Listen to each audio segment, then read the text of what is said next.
आप सभी भाई बहनों का आध्यात्मिक ज्ञानात्मक चैनल की ब्रह्म मुहूर्त ज्ञान उपदेश कक्षा में एक बार फिर स्वागत है।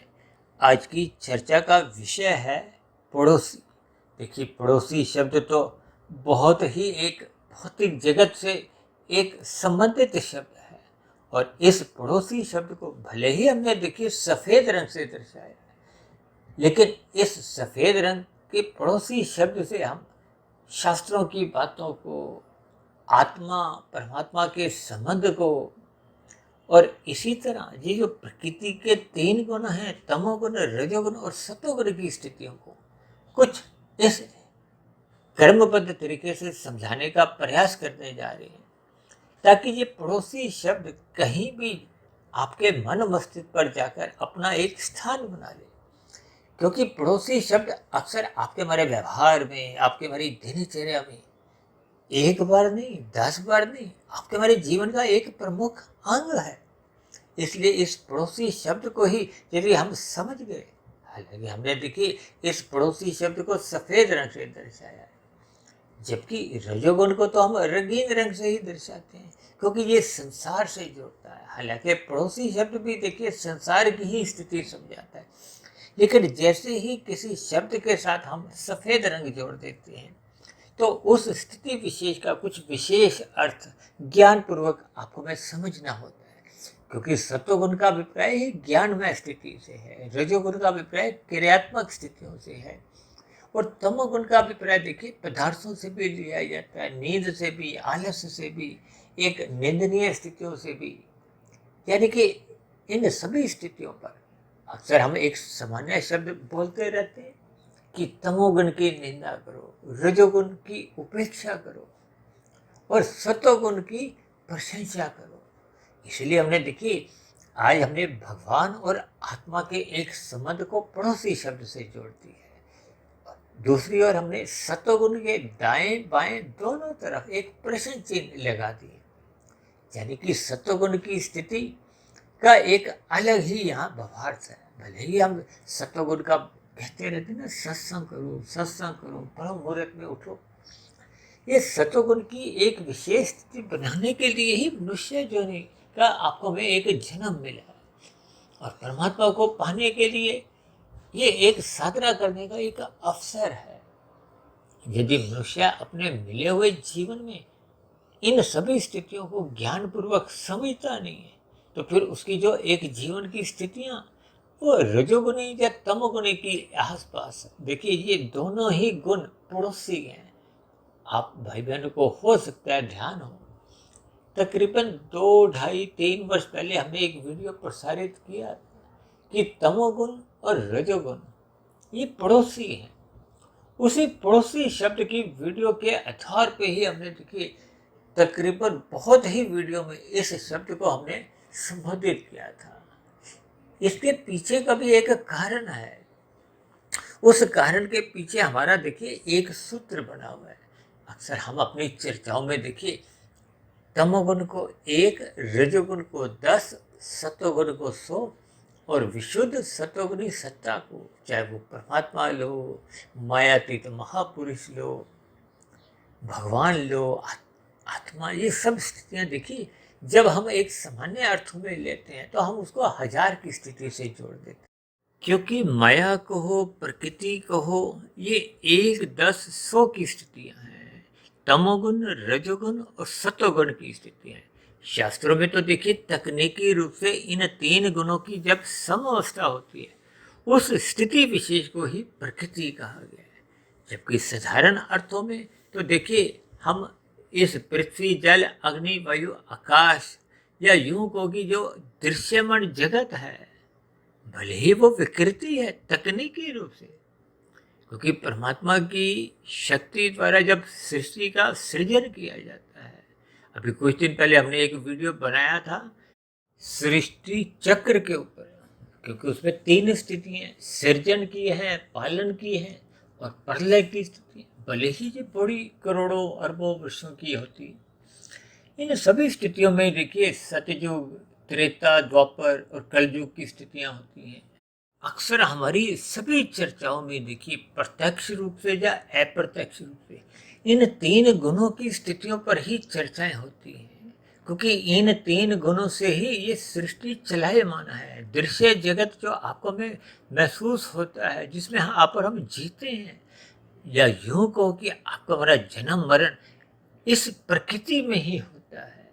देखिए, आत्मा एक चेतन तत्व है, परमात्मा एक परम चेतन तत्व।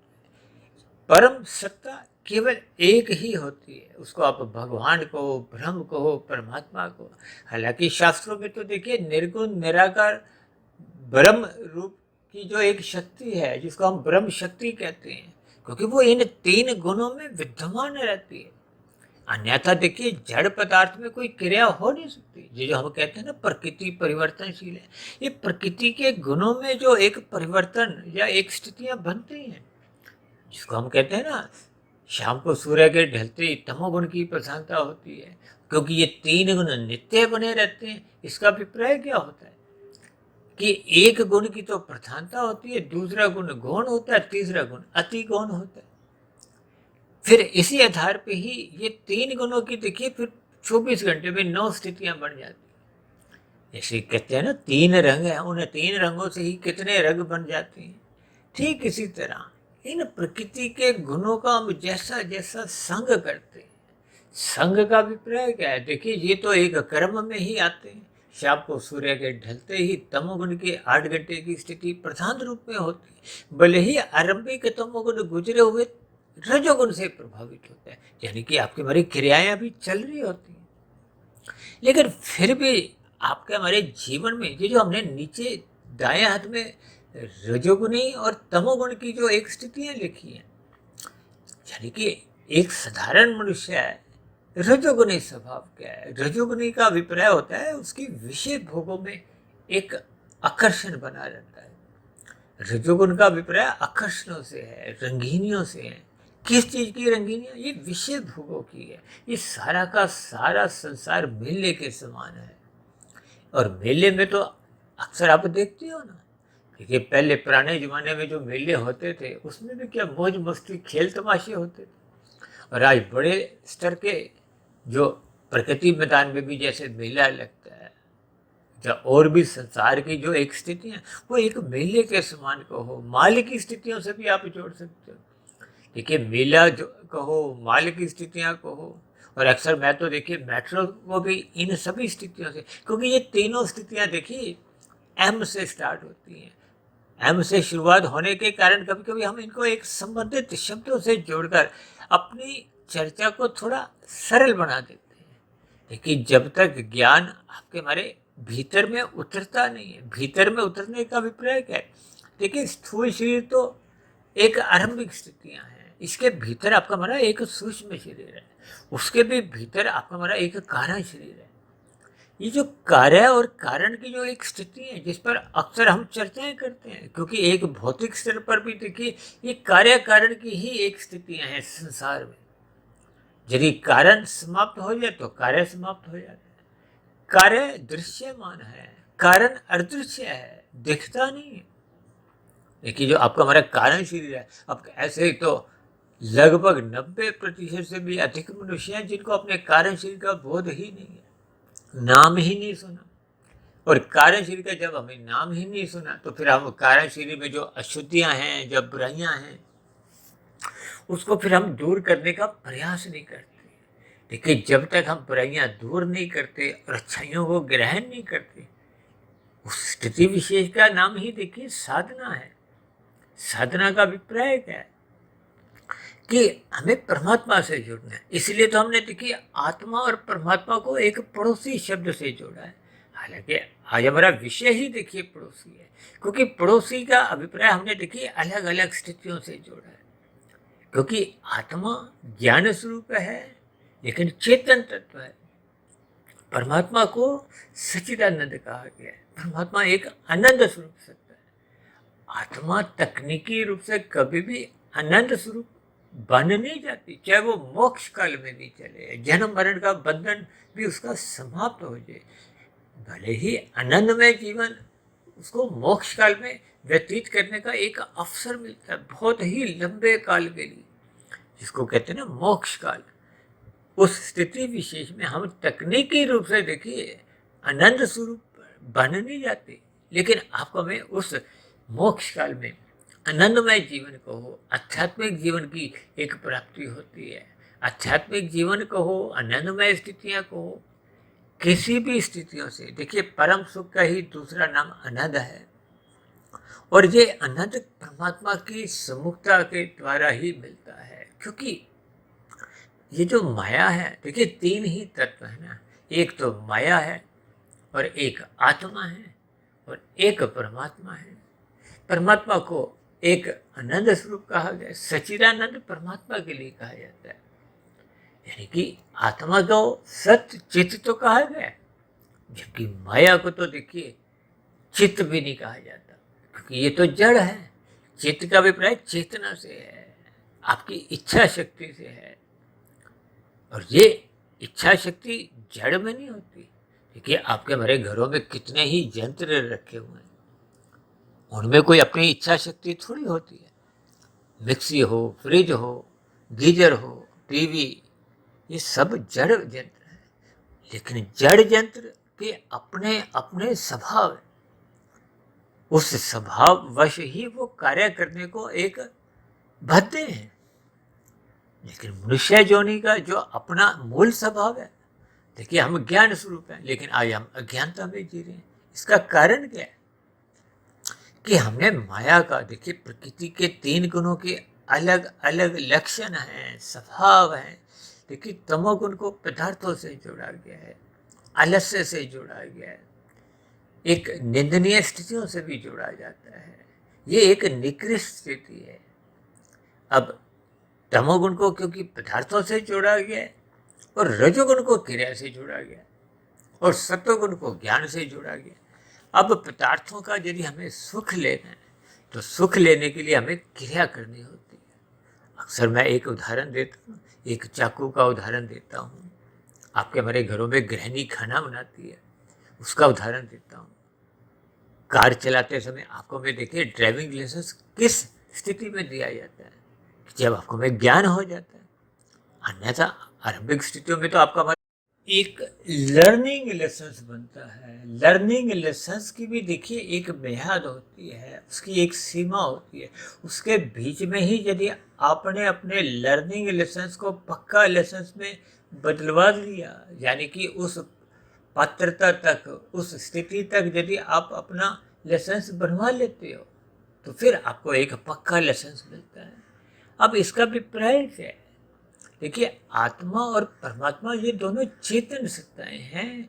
आत्मा ज्ञान स्वरूप है, कहीं भी आत्मा को आनंद स्वरूप कहा नहीं गया।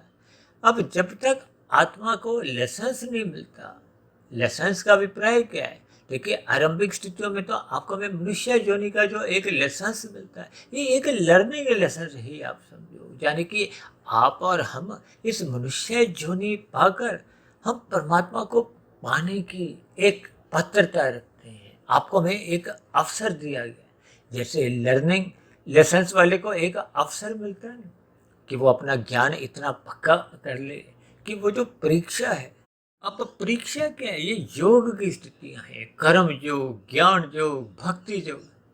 यानी कि जब हम परीक्षा में पास हो जाते हैं, अपने कारण शरीर को शुद्ध कर लेते हैं, अज्ञानता के, भोगों के, तामसी राशि ये स्थितियां समाप्त कर लेते हैं, यानी कि जब हम मायातीत की स्थिति को पहुंच जाते हैं, प्रकृति के तीन गुणों का जो एक बंधन है, देखिए रजोगुण और तमोगुण को एक बंधनदायक गुण कहा है, सत्वगुण को एक मुक्तिदायक गुण कहा गया है। देखिए ये शब्द अलग अलग भावार्थ समझाते हुए आपको हमें परमात्मा से जोड़ने का एक अवसर देते हैं। आज परमात्मा की प्रेरणा से ये जो हमने पड़ोसी शब्द को एक मुख्य चर्चा का विषय इसीलिए बनाया ताकि हम अपने पड़ोसी यानी कि भगवान को समझें। देखिए हमने ये जो रजोगुण और तमोगुण की स्थितियों को जो पड़ोसी शब्द से समझाए, वो मात्र एक शिक्षा लेने के लिए है। क्योंकि जब जब हम देखिए रजोगुणी बनते हैं, संसार में एक छलांगे लगाते हैं, 24/7 की स्थितियों में भूखी पड़ जाती हैं।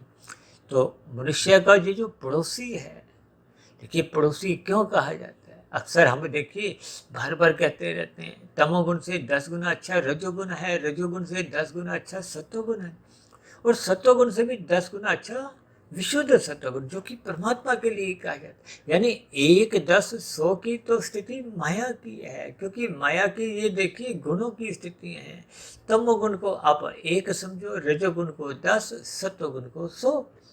क्योंकि सूत्र में अभी हमने समझाया ना कि जब एक गुण विशेष प्रधान होता है तो दूसरा गुण गौण की स्थिति में और तीसरा गुण अति गौण की स्थिति में रहता है। इसलिए तो देखिए शास्त्रों में कही गई जो तार्किक बातें, सैद्धांतिक बातें, उन्हीं के आधार पे ही परमात्मा की प्रेरणा से लगभग 22-25 वर्ष पहले ये सूत्र परमात्मा की प्रेरणा से मुझे ब्रह्म मुहूर्त में ही एक मन में आया। ये मन में आने का अभिप्राय क्या है? ये 1, 10, 100 की ये जो एक स्थिति है, ये 1 और 10 देखिए पड़ोसी हैं। पड़ोसी इसीलिए कहा जाता है कि देखिए आपका हमारा मकान जिस गली में होता है वहाँ 8-10 मकान तो देखिए पड़ोसी ही माने जाते हैं।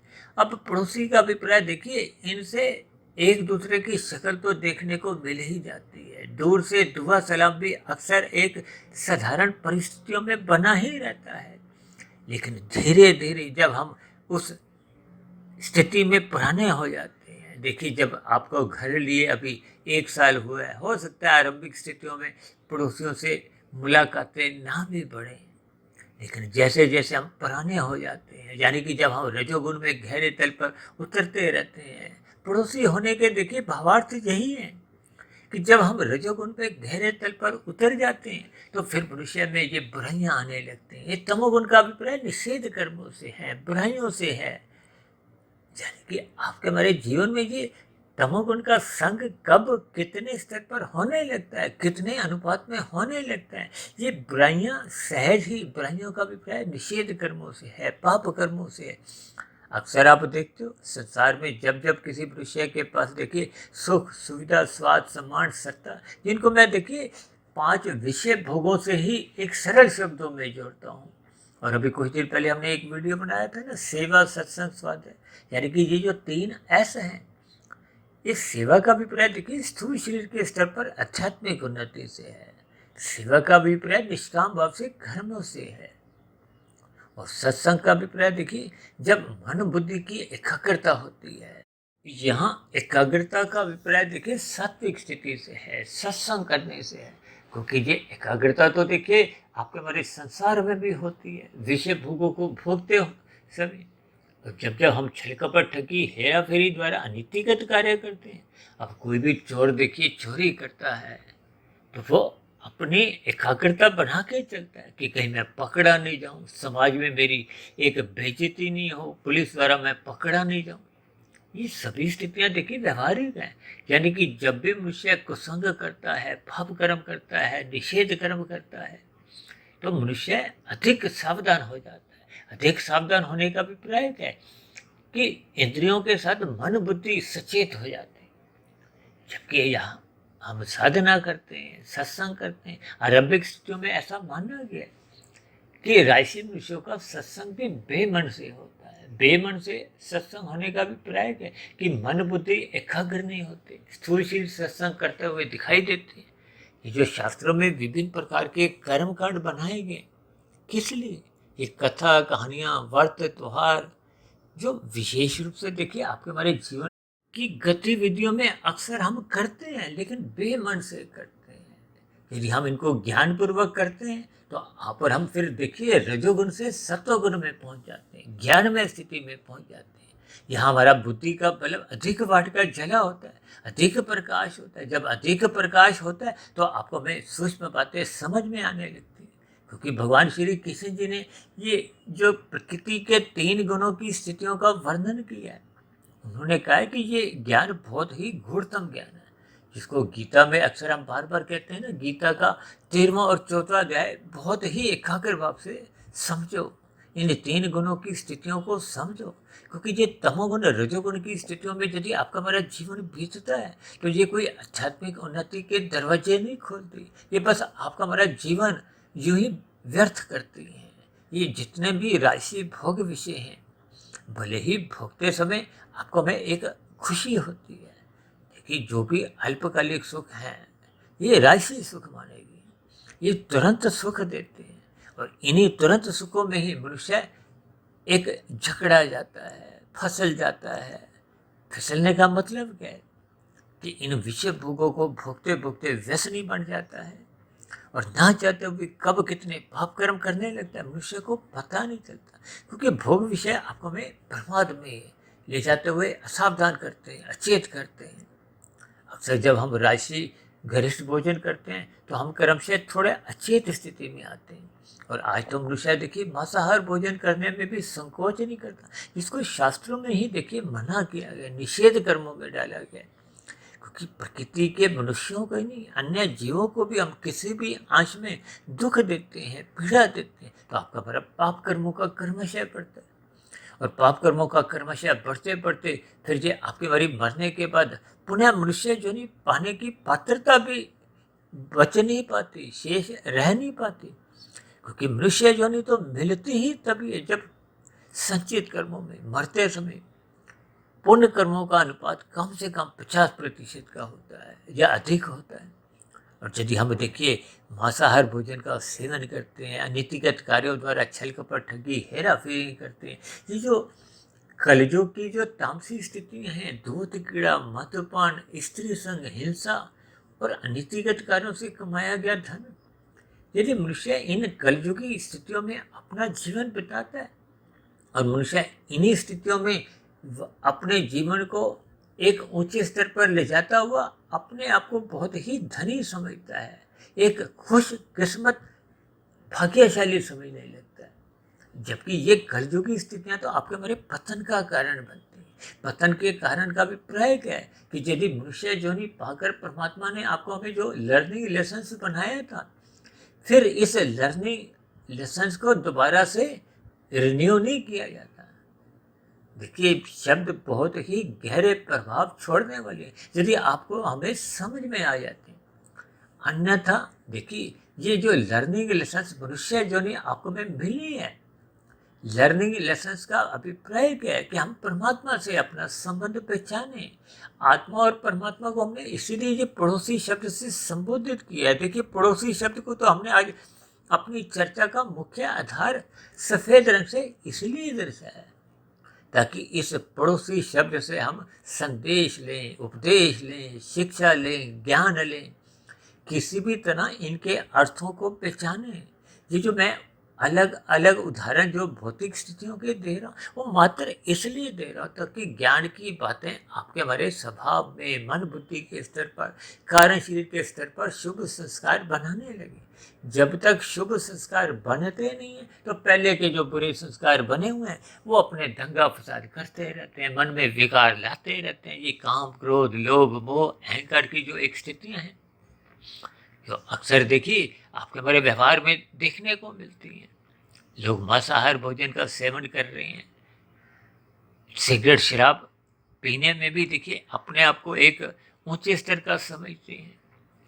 आजकल तो देखिए गुटखा, तंबाकू, कुछ मीठी सुपारी, कुछ ऐसे पदार्थ मुंह में मनुष्य रखता है, इनको बार बार थूकना पड़ता है। अब थूकने बाद से गंदगी भी फैलती है, नीचे कितने ही छोटे छोटे जीवों की मृत्यु हो जाती है। यानी कि कुल मिलाकर ये तामसी स्थितियाँ मनुष्य का कर्माशय बिगाड़ती हैं। ये आपका हमारा मनुष्य जोनी का जो पुनः लाइसेंस मिलना चाहिए वो मिल नहीं पाता। जब हमें मिला हुआ लाइसेंस में ही हम कोई आध्यात्मिक उन्नति के दरवाजे नहीं खोलते, यानी कि अपनी आत्मा का जो परमात्मा से एक सजातीय संबंध है उस संबंध को हम पहचानने का प्रयास नहीं करते, यानी कि हम सत्संग नहीं करते। इसलिए तो हमने सतोगुण के दाएं बाएं 2 प्रश्न चिन्ह लगा दिए, क्योंकि आपका हमारा ब्रह्म मुहूर्त में एक निद्रा अवस्था प्रधान होती है। मनुष्य देखिए रात को तो देरी से जागता है, जिस स्थिति विशेष में मौनात्मक स्थितियाँ होती हैं, तमोगुण की प्रधानता होती है, उस स्थिति विशेष में हम जागते हैं उसका संग करते हैं। अब जिसका संग करते हैं फिर उसका रंग तो आपके हमारे व्यवहार में, दिनचर्या में दिखाई देता है।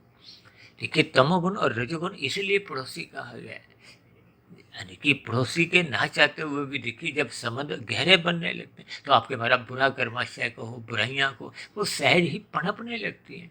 इसलिए तो शास्त्रों में कहा गया कि अपने अर्थ और काम को देखिए, अर्थ का अभिप्राय धन कमाने से है। धन कमाने में जब आपके हमारे मन बुद्धि में देखिए लोभ की स्थितियाँ, संग्रह की प्रवृत्तियाँ, महासंग्रह की प्रवृत्तियाँ अपने नाच नचाने लगती हैं। अब मनुष्य की भागदौड़ किस दिशा की हो जाती है? धन कमाने के लिए। अब धन कमाने में देखिए अक्सर मैं एक उदाहरण पिछले कुछ महीनों से दे रहा हूँ कि हमने देखिए खाने जीवन में 100 रुपये हैं, 1000 रुपये हमारे घर में रखे हैं, फिर भी हम 1 लाख रुपए की चोरी करते हैं, डकैती डालते हैं। यानी कि ये सभी स्थितियाँ अपने आप को कोई एक विशेष ज्ञान देती हैं। तो ऐसी स्थिति विशेष में वो जो हम अनीतिगत कार्यों द्वारा धन कमाते हैं, छल कपट ठगी हेरा फेरी द्वारा अपना पाप कर्मों का कर्माशय बनाते हैं, तो फिर वो आपको हमारा जो एक पुनः मनुष्य जोनि की जो पात्रता है उससे भी हमें वंचित हो जाते हैं। फिर नीचे की जो 80 लाख प्रकार की जोनियों में हम जन्म लेने को प्रकृति की व्यवस्था में कर्मफल सिद्धांत के अनुसार एक बद्ध हो जाते हैं। इन सभी स्थितियों पर आपको हमें चिंतन करना है। इसलिए मैंने देखिए सत्वगुण के साथ 2 प्रश्न चिन्ह लगाए हैं ताकि हम अपने मिले हुए जीवन में सत्वगुण का संग करें, ब्रह्म मुहूर्त में उठें, रात को जल्दी सोने लगें, ताकि आपके हमारे जीवन में सत्वगुण की एक विशेष स्थिति है, सात्विक दिनचर्या जब आपके हमारी मजबूत होगी, हम गुरु की आज्ञानुसार अपने दिनचर्या को व्यवस्थित रखेंगे, शास्त्रों के अनुसार अपना जीवन को एक अनुशासित बनाने लगेंगे, तो फिर परमात्मा की स्मृति बनी रहेगी। परमात्मा की स्मृति बने रहने से फिर आत्मा परमात्मा के बीच में जो एक नज़दीकियाँ हैं वो सहज ही बनने लगती हैं। जब कारण शरीर में शुभ संस्कार बनने आरंभ हो जाते हैं, लेकिन जब हम श्रद्धापूर्वक सत्संग करते हैं तो फिर वो सतोगुण का संग है। जब श्रद्धापूर्वक किए गए सत्संग का फिर हम मन बुद्धि के स्तर पर, यानी कि स्थूल शरीर के बाद फिर हम सूक्ष्म शरीर के स्तर पर चिंतन करते हैं, मनन करते हैं ब्रह्म मुहूर्त में, तो फिर आपका मरीज ये निरंतर प्रक्रियाएं, स्थितियां फिर कारण शरीर में शुभ संस्कार बढ़ाने लगती हैं। पहले के बुरे संस्कार जो पहले के मनुष्य जोनियों के बने हुए थे, जब वर्तमान मिले हुए जीवन में भी हमने रजोगुण का, तमोगुण का अमर्यादित संग करते हुए बनाए थे, वो क्रमशः कमजोर होने लगते हैं, समाप्त होने लगते हैं। जब सतोगुण की स्थितियां मजबूत होने लगती हैं, देखिए आरंभिक स्थितियों में मनुष्य अपना तमोगुण समाप्त करता है, बुराइयों से हटता है, पाप कर्म समाप्त करता है। और हम में देखिए हम रजोगुण की स्थितियों में रहते हैं, खमाकर मेहनत करके अपनी अवस्थाओं की पूर्ति करते हैं। फिर धीरे धीरे हम परोपकार के कार्य सकाम भाव से करते हैं, सात्विक कर्म आपके बारे बढ़ने लगते हैं। जैसे हम कबूतरों को देखिए दाना देते हैं, गाय को चारा देते हैं, कुत्तों को दूध पिलाते हैं, धर्म के प्रचार के लिए थाने लगाते हैं, समय लगाते हैं, निर्बल मनुष्यों की सहायता करते हैं, अन्न से, वस्त्र से, शिक्षा से, स्वास्थ्य से। ये सभी स्थितियाँ आपका हमारा सत्वगुण बढ़ाती हैं। सत्वगुण बढ़ते बढ़ते फिर आपकी हमारी एक साधना आरंभ होती है। साधना क्या है? जब मनुष्य के परोपकार के कार्य निष्काम भाव से होना आरंभ होते हैं, अब निष्कामता कर्मों में आते ही फिर हम कर्म फल सिद्धांत की बेड़ियों से अलग हो जाते हैं। फिर हम कर्म योग, फिर आगे ज्ञान योग, भक्ति योग की स्थितियों में प्रवेश कर जाते हैं। ये सभी स्थितियाँ आपका हमारा कारण शरीर शुद्ध करती जाती हैं, और कारण शरीर के शुद्ध होने से ही देखिए कारण शरीर आत्मा का पड़ोसी है। हालांकि आज हमने देखिए उस स्थिति विशेष को अपने वीडियो में स्थान नहीं दिया, अन्यथा देखिए बहुत और भी स्थितियाँ फिर बनती जाएंगी। यानी कि हमने कारण शरीर को शुद्ध इसीलिए करना होता है ताकि आत्मा के ऊपर जो एक आवरण की स्थितियाँ हैं, उसकी जो अज्ञानता की स्थिति हैं, क्योंकि आत्मा और परमात्मा का तो सजातीय संबंध अनादि काल से है, रहेगा, उसको हम समाप्त नहीं कर सकते क्योंकि वो चेतन सत्ता है। लेकिन अस्थायी रूप से, जी अस्थायी रूप से देखिए ये जो प्रकृति के जो रजोगुण और तमोगुण की स्थितियाँ हैं, ये लाखों करोड़ों अरबों पता नहीं कितनी जोनियों तक आपके हमारे अज्ञानता बनाए रखती है जब तक मनुष्य सत्संग नहीं करता।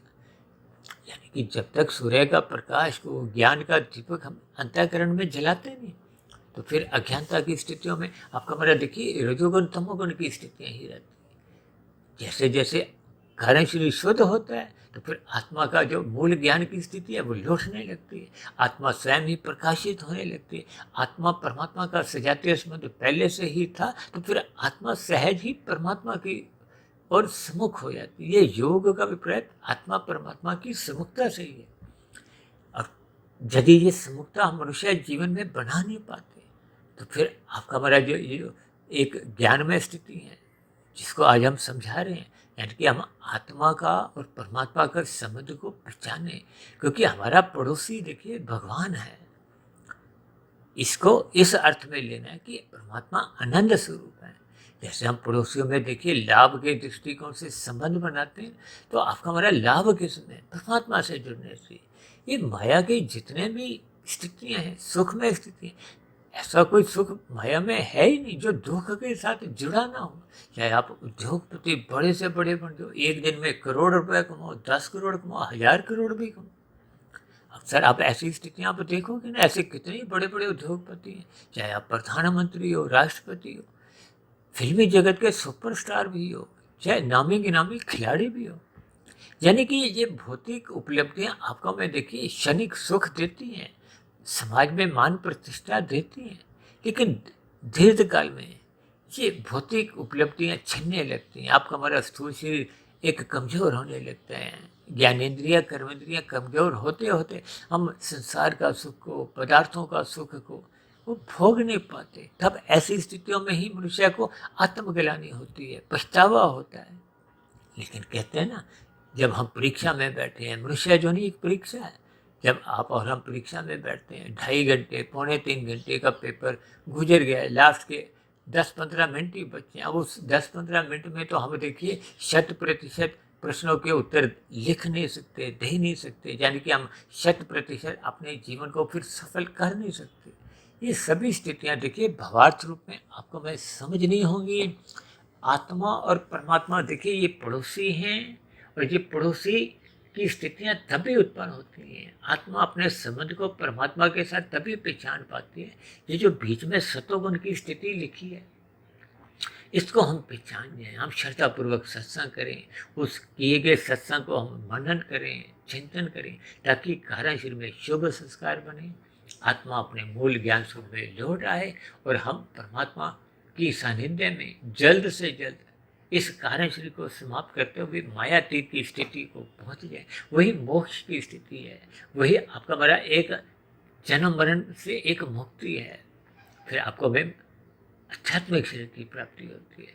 मोक्ष काल में देखिए आपको में आध्यात्मिक शरीर की प्राप्ति आनंद में स्थितियों में जीवन व्यतीत करने के लिए बनती है। इन सभी स्थितियों के आपको में भावार्थ समझने होंगे।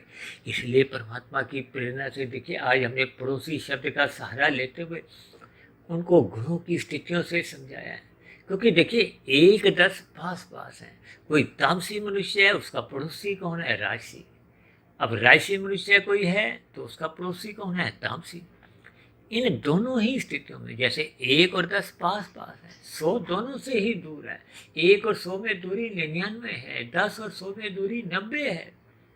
ये दोनों की दूरियां अधिक होने के कारण ही मनुष्य को सतोगुण में जाना होता नहीं, यानी कि रजोगुण और तमोगुण ये पड़ोसी हैं। सतोगुण की हमें स्थिति को पहचानना है ताकि जीवन में सात्विक स्थिति मजबूत हो, ताकि हम अपनी आत्मा की स्थिति को परमात्मा की स्थिति से संबंध जो पहले से ही था उस संबंध को हम भूले बैठे थे, उस संबंध को हम सतोगुण की स्थिति मजबूत करने से ही पहचान पाते हैं। जैसे बुद्धि का दीपक जब अधिक वाट का जला होता है तो आपको मैं सूक्ष्म स्थितियाँ समझते देर नहीं लगती। आपने हमने सुई में धागा डालना होता है तो हमें अधिक प्रकाश चाहिए। जैसे हम अपने बुखार की स्थितियों में तापमान चेक करने के लिए थर्मामीटर लगाते हैं तो उसके लिए आपको हमें अधिक प्रकाश चाहिए।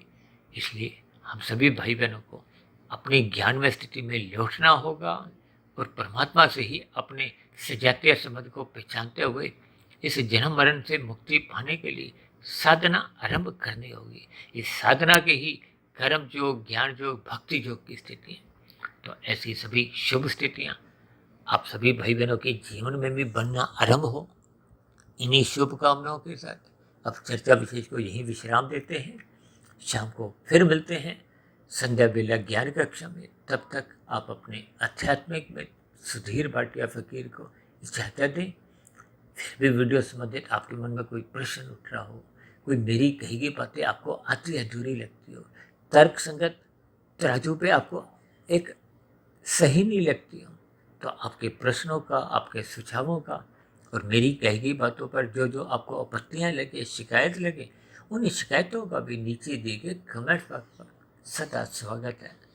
चर्चा विषय को ध्यानपूर्वक सुनने के लिए आप सभी भाई बहनों का बहुत बहुत धन्यवाद।